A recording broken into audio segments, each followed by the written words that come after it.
Kapag dumating yung sandaling wala na akong kibo, kapag ang aking itsura'y di na nagbibiro, kapag ang aking orasan bigla nang huminto, ang bawat alaala pangako ay babaunin ko. Sa sandaling paalam pahiram ng yung segundo, upang mapakita ko ang aking pinupunto.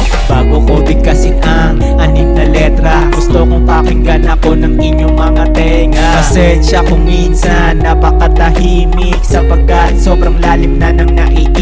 Binabangungot habang gising na nananaginip, ang pamamaalam sa'kin ang pinapasilip.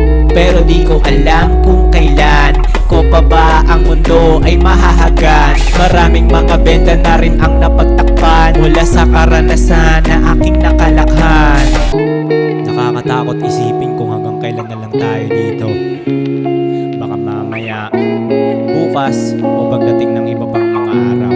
Sino nga bang nakakaalam? Sa sandaling paalam na ang bibigkasin, ang lungkot sa iyong puso, iyong alisin. Pagkat maraming mga bagay pa ang pwedeng matanim, kung malulungkot ka sa'kin sa langit ka tumingin. Doon lahat tayo ay malaya, mamumuhay tayo doon ng mapayapa. Maglalaro tayo na parang mga bata, siguro doon masusungkit natin ang tala. Ayoko nang mabuhay para sa iba, gusto ko yung gusto kong hindi gusto nila. Dahil ang aking buhay lamang ay iisa, pag-ibig sa sarili ang ititira. Makasarili mo bang matatawag kung sa panloob ay hindi mapanatag?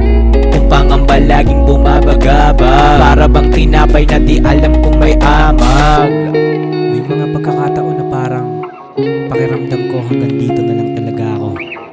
Pakiramdam ko ito na ang dulot, ito na ang wakas ng aking pagkatao, na parang nakaplano. Oo, matutuyot din ang mga bulaklak na sariwa, lilisan din sa katawan ng sinasabing diwa. Matutuno din lahat mga sinindihang kandila, at ang malalakas na ulan ay mapapatila. Sa sandaling ako na lamang ay paro-paro, laging dasal ko ang magandang paroroonan nyo. Kung sakaling yung himlayan ko ay di nyo na madalaw, sana magbigay liwanag yung masasaya kong araw ng pananatili sa mundong ibabaw. Sana magandang alaala sumapaw, kahit parang pagkakataon na nakaw. Wala nang magagawa kahit sabihing ayaw.